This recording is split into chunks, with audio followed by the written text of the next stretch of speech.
자, 이번에 품맥골 인터뷰의 주인공은 K리그 클래식의 대표적인 상남자예요. 근데 인터뷰가 나가고 나면 별명이 대표적인 귀요미로 바뀔 것 같다는 제작진의 생각입니다. 품맥골 인터뷰 FC 서울의 하대성 선수 만나보시죠.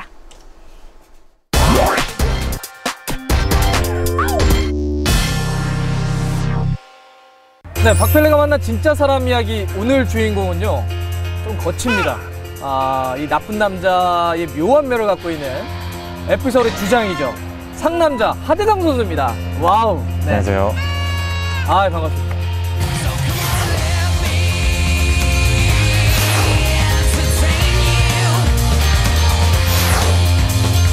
네. 나쁜 남자, 상남자. 이거 어떠세요? 이런 별명에 대해서? 네, 겉으로만 보시기만 하고 상남자라고 하신 것 같아가지고 좀 알고 보시면 좀 부드러운 사람인데 네. 스스로가? 그렇게 얘기하고 싶습니다. 아니 원래 호일펌이라고 그래가지고 이렇게 네. 쭉 한 거 했잖아요. 네. 근데 이번 시즌 좀 스타일 바꾼 이유가 있어요? 전반기 때는 이제 하도 이제 제 이렇게 헤어스타일 이렇게 비슷한 헤어스타일의 선수들이 워낙에 많아져가지고 호일을 이제 좀 다른 변화를 주자고 그래서 올 초에는 이렇게 좀 다른 변화를 시도했는데 성적이 다시 안 좋아져가지고 그냥 다시 하반기에는 네, 원래대로 돌아왔습니다. 머리 저처럼 그냥 이렇게 좀 평범하게 할 생각은 없어요? 짧게 까마게 까맣게. 제가 좀 그러고 싶은데요. 머리가 좀 곱슬이 심해가지고 저도 네, 좀 평범한 깔끔한 머리는 좀 안 나오더라고요. 감독님이 주장을 그렇게 딱 하라고 할 때 기억에 남는 말이 있어요. 너는 이래서 해줬으면 좋겠어. 나를 좀 도와줘. 그래서 저는 가장 기억에 남는 말이라고 하면 감독님은 자기와 되게 잘 맞는다 라고 말씀을 하세요.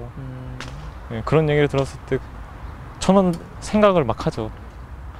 내 감독님하고 어떤 부분이 맞고 지금 엮이기 싫어하시는 거 같아요. 그렇다기보다는 제가 감독님하고는 갑과 이제 을이 그렇게 되는 거 맞죠? 몰라요 저는. 네, 이제 요새는 대충 갑이라 그러면 네. 좀 안 좋은 의미예요. 요즘 물어보면. 아니, 감독님은 감독님이 직접 갑이라고 하십니다. 네. 네. 그렇기 때문에 그러니까 을이기 때문에 저는 당연히 감독님의 모든 것을 맞춰야 되고 네. 감독님은 그런 부분도 너랑은 또 참 잘 맞는 것 같다. 약간 갑의 횡포 같기도 하고 갑과 을 사이에 무슨 불평등 계약이 맺어져 있는 것 같기도 하고. 아니 그런 건 그냥 농담이고요. 잘 맞는다? 네. 점점 감독님에 대한 매력이 빠지는 것 같아요. 네. 원래 을은 그렇게 해야 됩니다. 갑에 대해서는. 차두리 선수 같은 경우는 처음이니까 네. 좀 이렇게 주장이나 아니면 동료로서 네. 대하기가 사실은 처음에는 조금 그렇죠. 있을 것 같아. 네. 정말 이제 또 차두리 선수 하면 해외파 선수의 월드컵도 뛰었고 또 국내 무대는 첫 무대고 저보다 나이도 한참 많으시고 저도 처음에는 두리 형이 온다고 했을 때 좀 어려울 거라는 추측을 많이 했어요. 근데 실제로 만나서 와서 뵈니까 와 생각했던 거랑 너무 달라요. 그죠. 네, 사람이 너무 좋습니다. 네, 사람 인간적으로도 그렇고 네. 경기장에서 보여주는 모습도 그렇고 말 그대로 두리 형이 옴으로써 해피바이러스 그런 굉장히 팀의 큰 힘을 보이지 않는 힘을 굉장히 불어넣어준 선수입니다. 지금은 뭐 FC 서울의 10년 차 된 선수보다 더 팀에 이렇게 융화가 잘 돼 있는 선수라고 할 정도로 네. 동네 형처럼 편하게 많이 예, 그렇습니다. 하는구나. 그러면 대안은 이게 딱 많잖아요. 그래서 들어보니까 이 월권행위를 한다 막 주장처럼 막 불러서 이거 해야 되고 어떻게 해요? 이 친구가 어떨 때 보면은 코치님하고 감독님 사이에 있는 사람 같기도 하고 어떨 때 보면 선수인 것 같기도 하고 너무 이제 완전 이제 유럽형 선수인 것 같아요. 우리 한국에서는 저 도저히 볼 수 없는 문화도 좀 다르고 사실. 근데 막 가끔씩은 너 진짜 막 이런 건 없어요? 진짜 때리고 싶을 때 몇 번 많습니다. 그러니까 얄밉잖아 막 그 문화가 다르면. 그래서 대한이랑 사이가 상당히 좋았는데요. 제가 이제 주장이다 보니까 한번 그런 적이 있어요. 대한한테 너가 하는 행동은 여기 있는 모든 선수들이 너보다 밑에 있는 바닥에 있는 선수들로 취급을 하고 하는 행동들이다 라고 얘기를 했어요. 그때 이후로 한 3시간? 3시간 동안 서먹했다가 다시 막 짝다리 잡으면서 또. 한 3시간 동안 손목했다가 유럽 친구는 유럽 친구더라고요. 맞아요. 금방 풀리더라고요. 맞아요. 온탕 냉탕을 왔다 갔다 하는. 예, 지금 뭐 얘도 저를 좀 맨날 제 얘기하면서 변했다. 저한테 변했다. 나한테 안 그랬는데 이제 나한테만 뭐라 그런다. 막 그런 얘기하면서 그러니까 저도 제가 중간에서 어떻게 해야 될지 모르겠어요. 지금은 이제 뭐 그래 너는 운동장에서만 잘하면 되지 바깥에서 내가 좀 참겠다 그렇게 생각하고. 제가 굉장히 아주 희귀한 사진과 기사 하나를 찾아봤어요. 네. 축구 대표팀 아저씨 파이팅이라는 제목인데 큰일 날 뻔했네요. 지금 되게 잘 컸어요. 아니, 어렸을 때는 귀엽다는 소리 많이 듣고 컸는데. 왜요? 네. 귀엽다는 게 사전적 정의가 바뀌었나? 제 20대부터 갑자기 급격히 노화돼가지고 좀 귀엽다고 해볼게요. 축구는 어떻게 처음 시작한 거예요?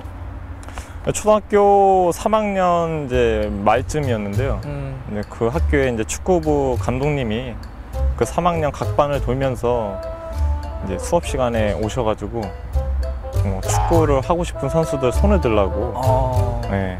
그때 이근호 선수가 있었죠. 근호는 듣기로는 저도 몰랐는데 자기가 축구부 있는 학교를 뭐 자기가 수소문을 찾아가지고 자기가 직접 전화를 해서 자기가 전학을 가겠다고 해서 왔더라고요. 그러니까 자기 스스로 이제 축구를 너무 하고 싶어가지고 뭐 부모님 동의 없이 자기가 이제 전학을 해서 왔다고 하더라고요. 그거는. 근데 이제 워낙에 이제 체격적으로도 좋았고 스피드도 굉장히 좋았고. 근데 한 반년 됐나? 축구를 성장하는 속도가 좀 엄청났어요. 네. 그러더니 결국엔 반년밖에 배운 지 1년 내지 반밖에 안 됐는데 뭐 그 초등학교 내에서는 굉장히 날리는 선수, 굉장히 유명한 선수가 됐죠. 그 막판에 그렇게 막 휩쓸고 그랬어요? 네, 너무 엄청나게 잘해가지고 6학년 때는 저희가 초등학교 때 뭐 이게 또 자랑 같아가지고 얘기 못해. 그래도 우승을 이제 몇 대를 우승을 했는데, 그래서 워낙에 근호가 되게 성장을 되게 많이 해가지고 주변에서 이제 스카우트 제의도 많았고 그때 듣는 얘기로는 독일에까지 이 친구는 독일에서 키우려고 한다. 그 정도로 굉장히 유능한 선수였죠. 본인은요? 저는 저 또한 열정을 갖고 열심히 하는 선수였습니다. 급겸손이에요. 말을 못하겠습니다. 제가 듣기로는 제가 몇몇 지도자분들한테 들었는데 그때 중고등학교 시절에 정말 물건이 나왔다 라고 하는 게 지도자 사이에서 그래서 굉장히 많이 지켜봤었대요. 어렸을 때가 볼을 더 잘 찼던 것 같아요. 누구나 그렇겠지만 말 그대로 이제 축구에 눈이 튀었다라는 말을 이제 주변에서 할 정도로 축구하는 게 굉장히 편했고 이렇게 제가 하고 마음 먹고 할 수 있는 플레이는 운동장에서 다 보여줄 수 있을 정도로. 근데 말 그대로 이제 고등학교 때 부상으로 2년을 쉬고 그때 2년을 쉬면서 제 신체적인 변화가 이제 키가 한 15cm 정도가 갑자기 커버렸어요. 고3 때부터 다시 공을 차기 시작했는데 아무것도 안 되더라고요. 부상이 오고 몸은 내 몸이 아니고 키는 커가지고 밸런스도 안 맞고. 이건 제가 볼 때는 선수도 아닌 선수가 돼가지고 축구를 다시 시작하게 되는 그런 격이 됐어요. 아니 2년 동안 그렇게 쉰다는 건 몸도 몸이지만 다시 끌어올리는 게 쉽지 않지만 정신적으로도 사실은 굉장히 고통스럽고 이렇게 피폐화될 수도 있잖아요. 어떻게 극복했어요 그런 걸?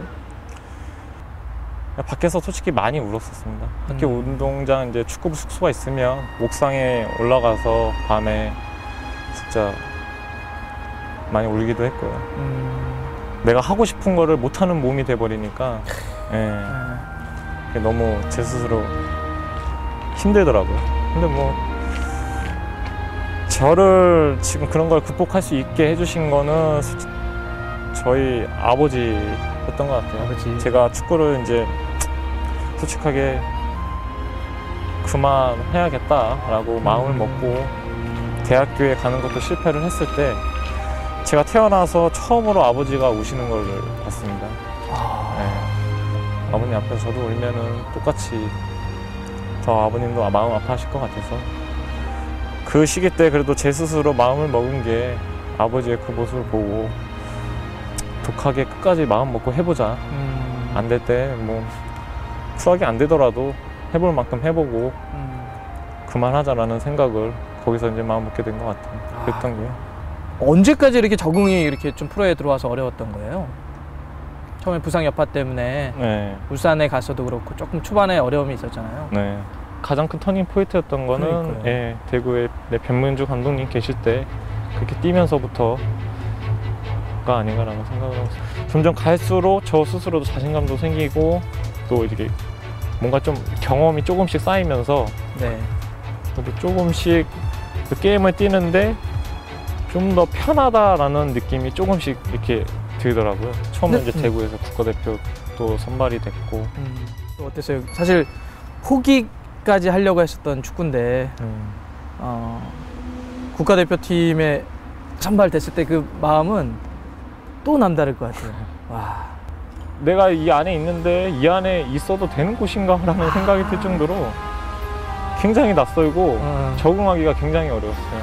가장 큰 그리고 가장 친한 그 근호가 있었기 때문에 그래도 그 안에서도 그래도 열심히 그리고 잘 마무리하고 나올 수 있었던 것도 근호가 있었기 때문에 굉장히 근호한테 감사하죠. 맨날 저 챙기느라고 대표팀 들어가면 초기 때 인사도 막 시켜주려고 하고 인사 시켜주고 여기서는 뭘 어떤 걸 해야 된다. 뭐 장비는 어디 가서 찾아와야 되고 뭐 저녁에는 어디 가서 차 한잔 하면 된다. 뭐 그런 것까지 뭐 24시간 운동식 할 때부터 해가지고 뭐 끝나고 나서까지 계속 항상 24시간을 그노랑 붙어 있었던 것 같아요. 아 그래요? 굉장히 고맙죠 그노한테. 이근호 선수가 가장 기억에 남는 위문 편지 중에 이근호 이제 하드승 선수가 보내준 편지를 뽑았어요. 네네. 뭐예요? 그 남자들끼리 왜 그래요?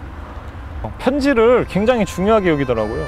뭐 가서 편지 써라 이런 얘기를 그냥 대충 이렇게 흘려놓고 가는데 실제로 이제 내무반에 이제 편지를 이만큼 갖고 왔는데 사람 이렇게 이름 호명하면서 편지를 나눠주는데 자기 이름이 없으면 되게 창피하고 친구 없는 놈 같고 사회적 왕따인 것 같듯이 이렇게 보인다고 하더라고 자기들 스스로. 그래서 뭐 편지를 써라. 저 또한 뭐 쓰려고 마음을 먹었었는데요. 그냥 좀 재미삼아 쓰려고 백종환이란 친구한테는 이제 보내는 발송자가 이제 발송인이 송혜교. 그리고 그 테이프를 열면 혼자만 봐요 이렇게 하트 표시하고. 혼자만 봐요?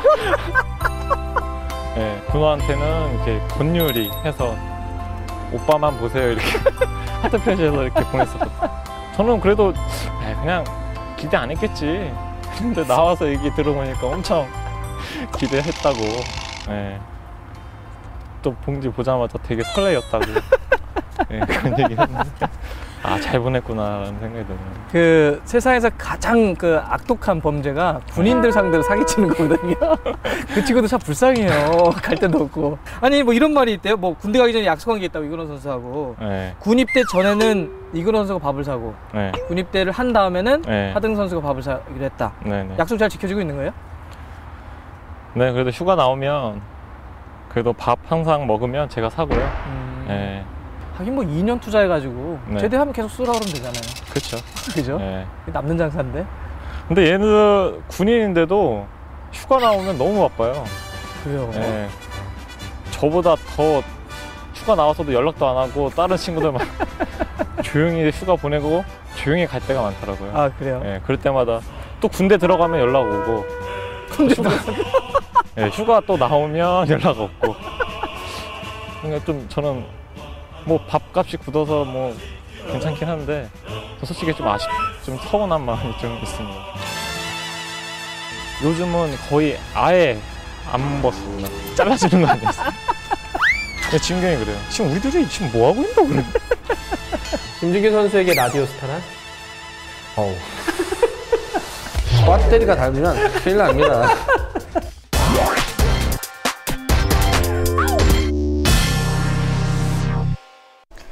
네, 하대성 선수 팬들 사이에서 미들맨이라고 불리고 있는데요. 많은 나이가 아닌데도 이렇게 믿음직스러운 모습을 보일 수 있다는 거, 아마 남들보다 조금 이른 나이에 겪었던 시련 그리고 그 극복하는 과정이 있었기 때문에 가능했던 것 같습니다.